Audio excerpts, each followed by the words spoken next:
سلام. سلام. آقای تور من این دندونم درد میکنه. به این تخمم.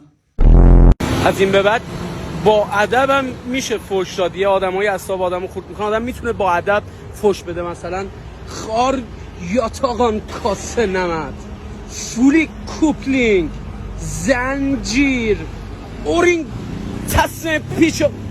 برو در منو با نکن. شغلتون چیه؟ من بلاگرم. چقدر فالوور دارین؟ 2K. بعد درآمدتون چقدر از رو مای 30 تومن. مگه میشه؟ بله 500ش از بلاگریه، 29 500ش از یه جا دیگه. از کجا؟ اینجا. وراری رو برم؟ China. چین؟ Yeah, China. خیلی زنزان و تخمیه. اوکی؟ Yeah, Happy New Year.